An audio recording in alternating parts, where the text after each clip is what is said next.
Selamat sore. Nah, di sini kita masuk ke episode pertama, Discuss. Nah, di sini ada dengan Bu Marta Diana. Selamat sore, Bu Marta. Selamat sore Mas Tiga, selamat sore Eh, semuanya. oke, selamat sore penonton dari podcast virtual Discuss sore hari ini, gitu ya. Nah, oke, sebelumnya kita akan perkenalkan dulu ya, rekan-rekan semuanya. Jadi saat ini saya Vigar Janto sebagai host gitu ya, bersama dengan Bu Marta. Nah, Bu Marta ini adalah pengajar di Computer Science Binus Online. Betul ya, Bu ya? Betul banget. Oke, terima kasih atas waktunya sudah datang di kegiatan pada sore hari ini gitu ya. Oke, jadi rekan-rekan semuanya, di sore hari ini kita mengangkat tema mengajar zilenial. Nah, karena kalau dilihat-lihat ini ya, apa namanya Bu Marta ini kan juga masih muda ya. Nah, oke. Nah, ini tentunya nanti kita akan coba kulik gitu ya. Kita akan coba kulik seputaran dunia Gen Z ketika mengajar maupun ketika diajar gimana gitu ya. Oke. Iya, kita kan mungkin Bu Marta boleh perkenalan dulu ya, meskipun tadi saya sudah sempat perkenalkan gitu ya. Bu Marta mungkin boleh lebih didetailkan dulu gitu ya, profil tentang Bu Marta. Silahkan. Oke, sebelumnya halo Mas Tiga, halo semuanya. Terima kasih atas kesempatannya. Kenalin, aku Marta. Di BINUS kebetulan aku ngajar untuk mata kuliah Foundation of AI dan juga Calculus and Scientific Computing, seperti itu. Wow, luar biasa ngajar Foundation of AI. Satu lagi apa tadi, Bu? Kalkulus. Kalkulus, ya Iya. ampun, berarti Bu Marta mengajar yang bidang matematika-matematika ya. Oke, Iya. oke, oke. Iya, sip, sip. Ya. Oke, kemudian kita mungkin ini ya masuk ke ada beberapa pertanyaan yang sebelumnya sudah sempat kita rangkum juga. Ini dari istilahnya dari survei kecil-kecilan gitu ya Bu Marta ya. Nah, Bu Marta boleh diceritakan dong gimana sih rasanya menjadi ini bener ya Bu Marta kan masih muda gitu ya hitungannya ya. Nah, gimana rasanya menjadi dosen muda di lingkungan pembelajaran jarak jauh? Gimana nih Bu Marta perasaannya? Oke, jadi rasanya gimana gitu ya. Tapi kalau untuk rasanya mengajar gimana gitu, kalau Betul. rasanya mengajar gimana sebenarnya sebelum di PJJ saya juga sudah pernah mengajar gitu ya. Tapi bedanya yang saya ajar ini kelas reguler gitu ya. Jadi kelasnya mungkin eh, tidak cukup beragam gitu. Anak-anaknya juga dari SMA gitu ya, terus masuk perkuliahan kayak gitu dan sepantaran umurnya mungkin di bawah kita gitu. Tapi kalau di PJJ ini sangat amat beragam gitu ya. Jadi biasanya mahasiswa saya gitu ya yang saya ajar itu umurnya sudah ada yang anaknya sudah ada yang masuk kuliah gitu ya. Kadang udah ada yang SMA juga kayak gitu. Jadi sangat beragam, sangat bervariasi, lingkungannya beda, latar belakangnya beda, pola pikirnya beda, treatmentnya juga beda. Jadi challenging tapi juga sangat menyenangkan kayak gitu. Oh gitu ya. Kalau Ya, dihitung-hitung susah mana Bu? Mengajar reguler atau rekan-rekan yang secara online gitu?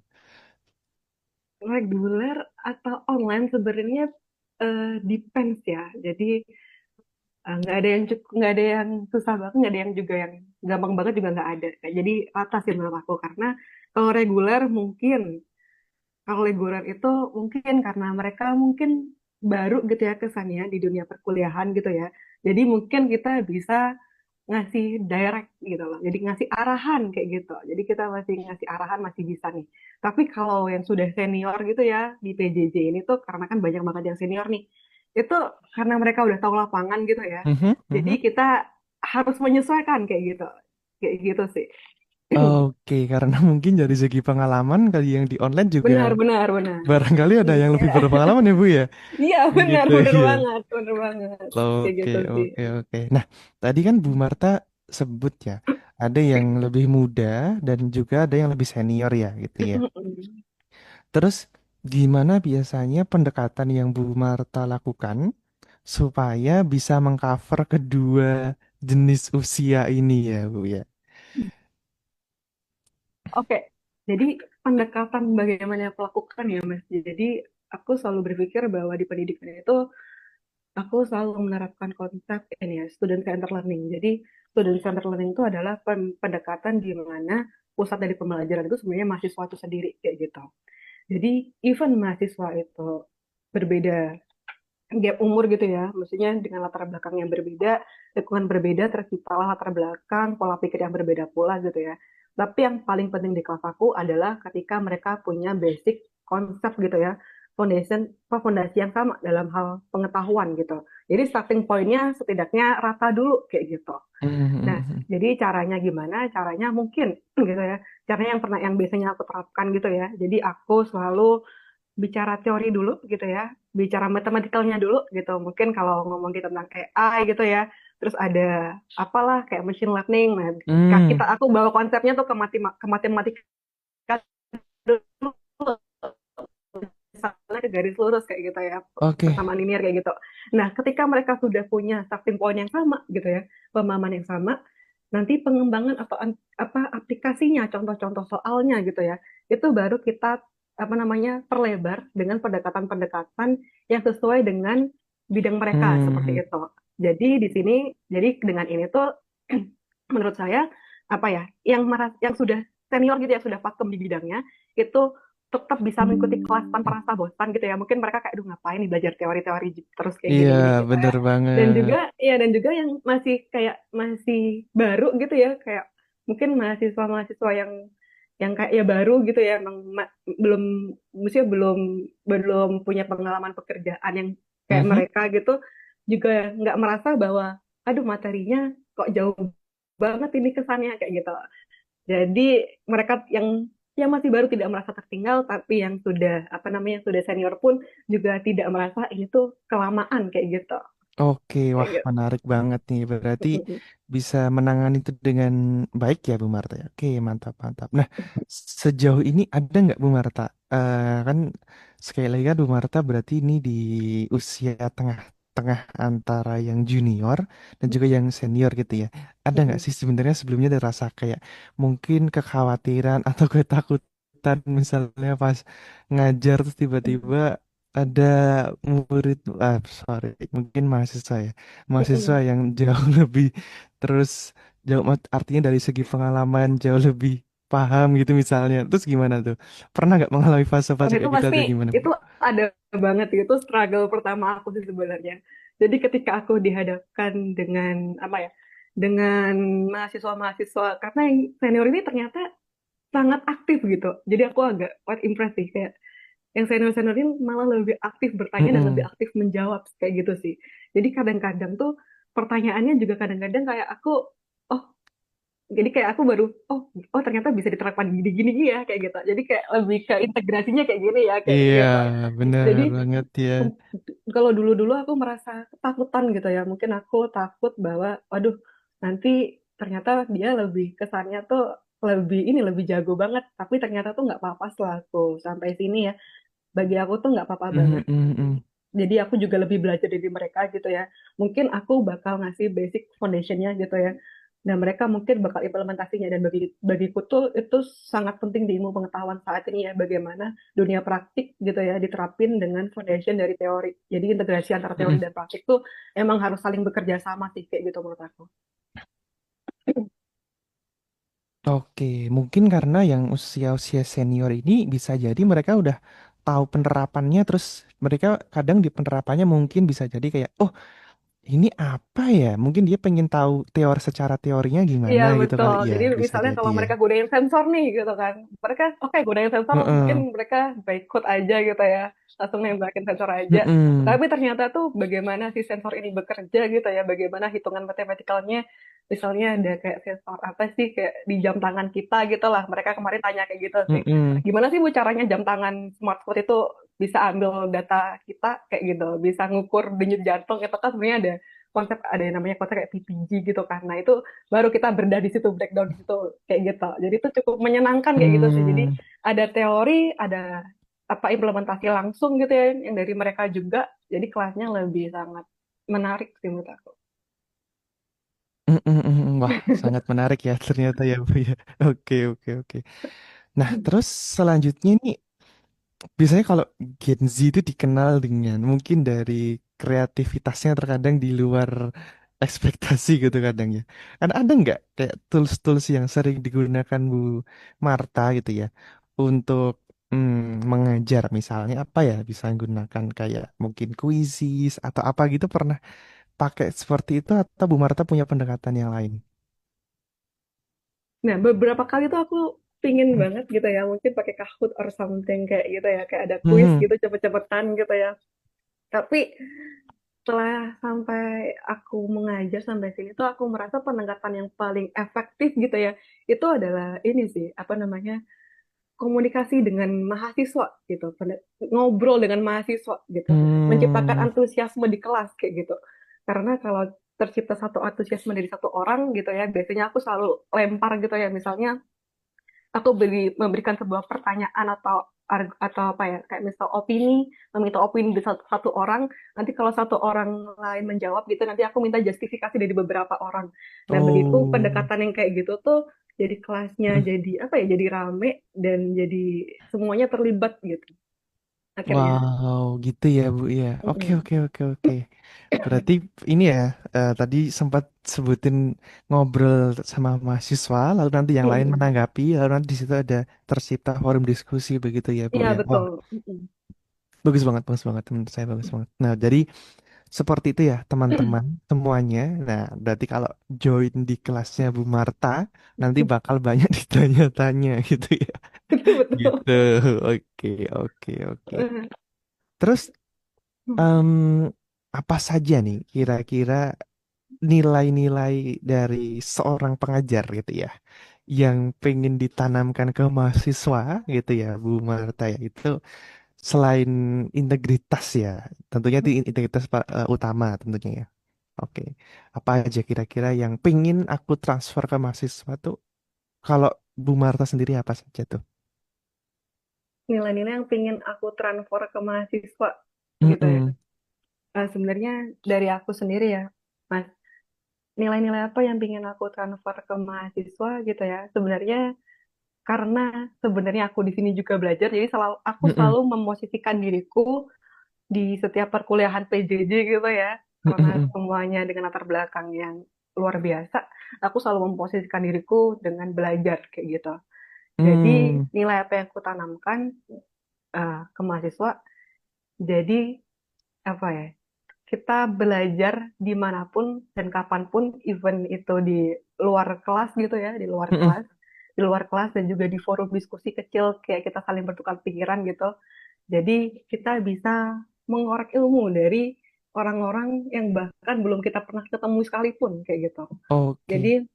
ilmunya sangat luar biasa, kita bisa belajar dimanapun dan juga saya salut juga sih sama mahasiswa-mahasiswa BINUS online ini ya.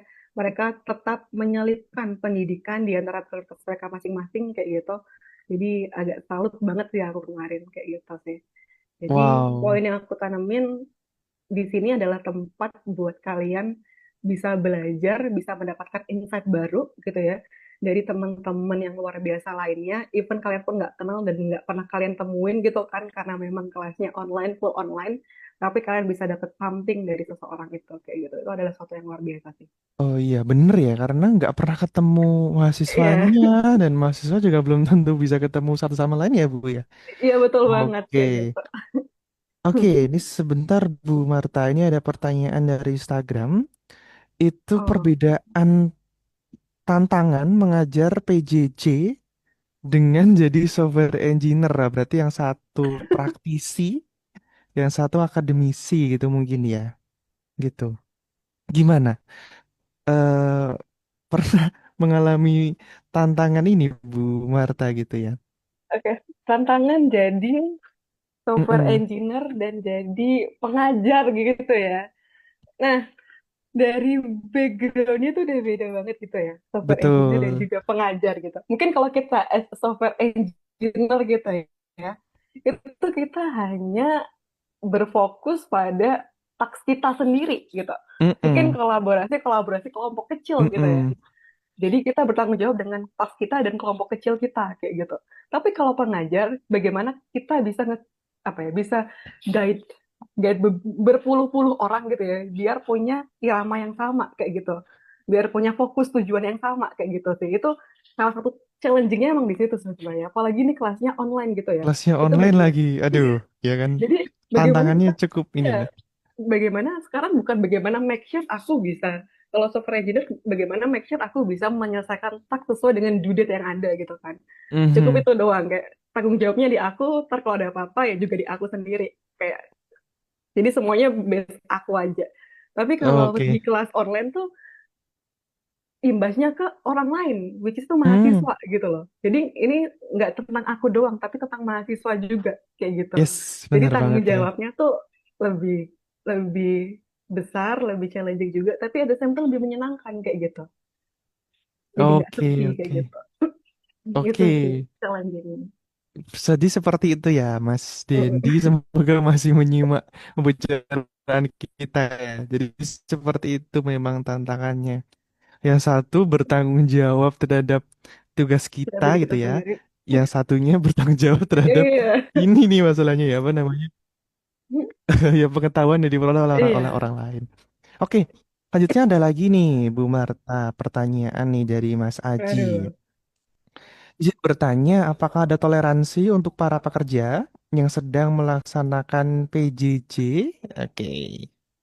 Apakah ada toleransi itu maksudnya gimana nih? Maksudnya kayak kalau mereka nggak hadir Mungkin gitu. ini ya, mungkin itu atau mungkin pas kelas off cam atau mungkin gitu ya, mungkin ya. Oke.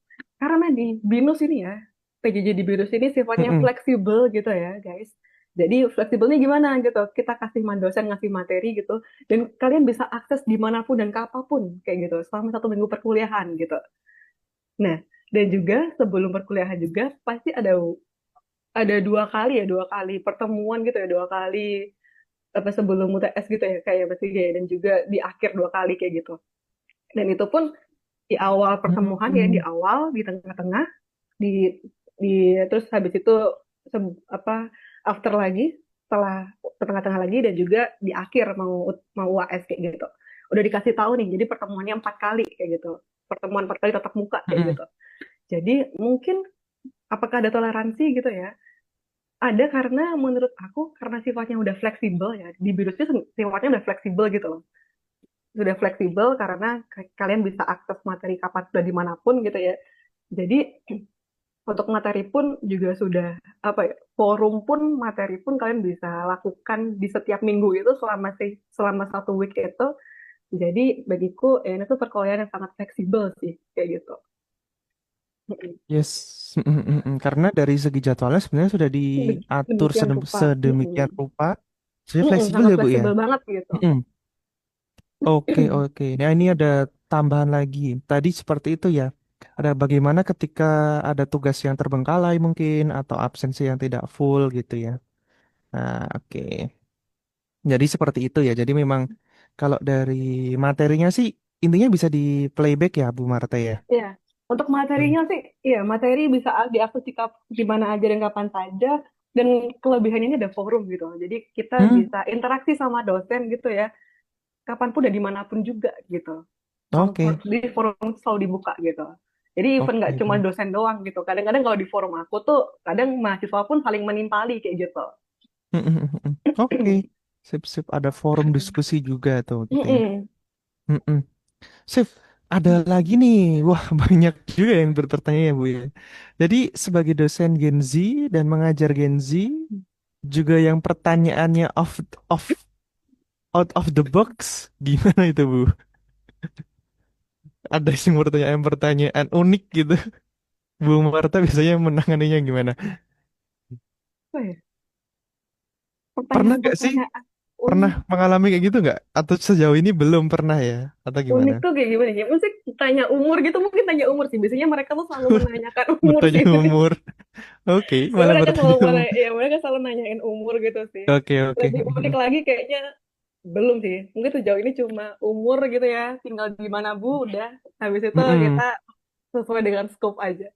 Oke, baik, baik. Jadi secara pribadi pertanyaan seputar itu ya, Bu ya. Iya. Yang sering ditanyakan. Umur sih Oke, kadang-kadang, iya, umur paling iya. banyak sih.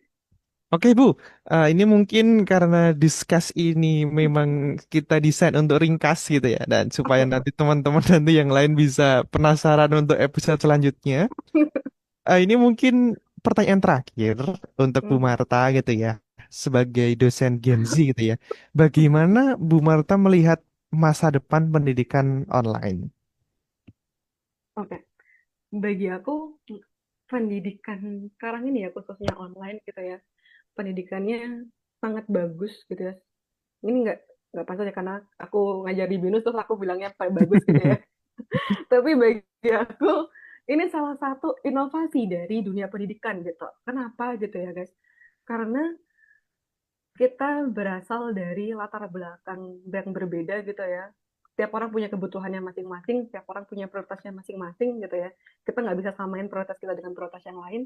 Tapi dengan adanya pendidikan online gini ya, PJJ, pendidikan jarak jauh, setiap orang yang mungkin tidak bisa memprioritaskan pendidikan seperti kita gitu ya, yang mana habis kuliah langsung habis habis SMA langsung mengenyam pendidikan di universitas gitu ya. Kadang ada yang harus kerja dulu. Jadi dengan adanya PJJ ini dia tuh memberikan sebuah ruang gitu ya, sebuah kesempatan gitu ya untuk mahasiswa tetap memprioritaskan menyelipkan yang namanya pendidikan di tengah prioritas mereka. Bagiku ini luar biasa banget. Jadi pendidikan ini bersifatnya jadi fleksibel. Jadi meskipun kita mempunyai prioritas yang lainnya, kita tetap aware dan concern tentang sebuah pendidikan dan kita menyelipkan pendidikan di tengah-tengah prioritas kita itu bagi aku sangat luar biasa dan dengan adanya Hmm, PJJ ini tuh membantu kita untuk mewujudkan mimpi itu kayak gitu. wow, wow, wah. Berarti ke depannya semoga makin cerah ya Bu ya untuk PJJ gitu ya. Iya, ini tadi saya bilang pertanyaan terakhir, tapi ini yang ada dari Oh, Mas Dendi gitu ya. Bagaimana Mas Dini menghadapi lagi. kecenderungan multitasking zilenial? Misalnya ada yang sambil belajar, ada yang sambil buka media sosial, atau bahkan main game saat PJJ. Gimana Bu itu menghadapinya? Apakah Bu, maksudnya ketika kelas kalau ada yang melakukan kayak gitu gimana nih, Bu Marta? Oke, jadi ketika itu kan sebenarnya di luar kendali kita gitu ya sebagai seorang pengajar gitu ya. Bagaimana kita nanti ada orang misalnya ketika kita ngomong orang itu nggak memperhatikan itu kan sudah di luar kendali kita gitu ya. Tapi yang di dalam kendali aku adalah bagaimana aku bisa menyampaikan pengajaranku dengan baik dan bagaimana aku bisa make sure bahwa mereka menerima pengajaranku dengan baik dengan cara aku confirm ke mereka kayak gitu sih. Simpelnya kayak gitu. Oke. Oke, begitu ya, Mas Dendi ya. Oke, ada lagi terakhir banget satu pertanyaan lagi.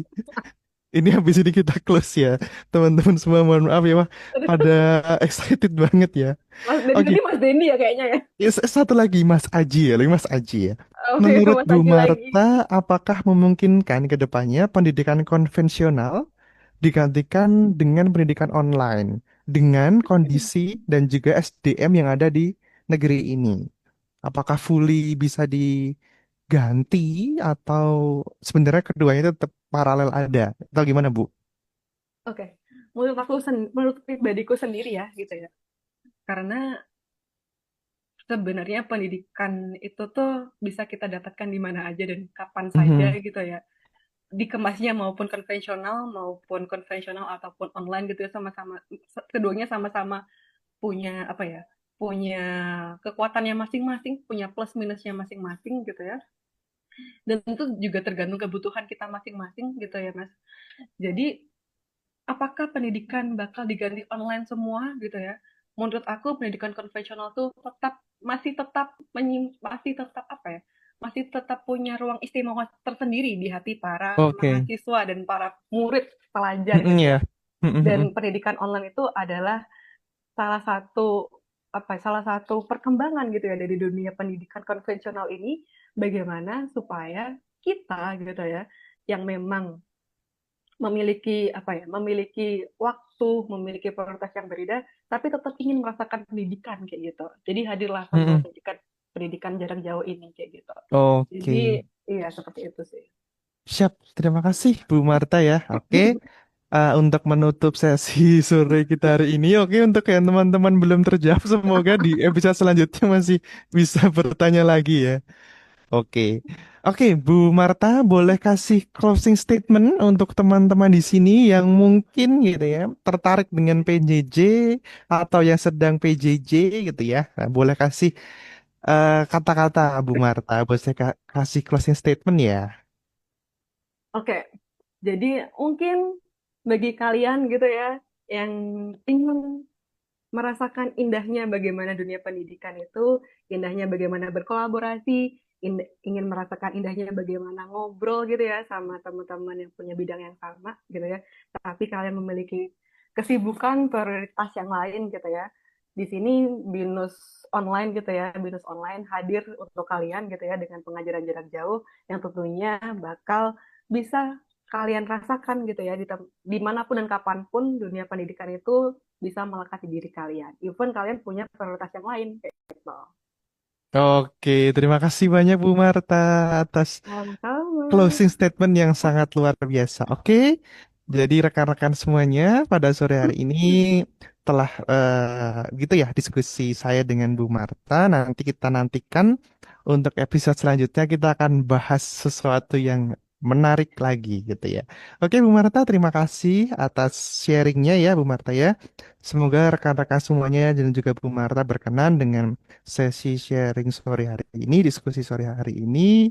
Oke, jangan lupa ini ya, eh, follow Instagram kami di Beyond Teknik Informatika gitu ya. Kemudian di YouTube juga ada gitu.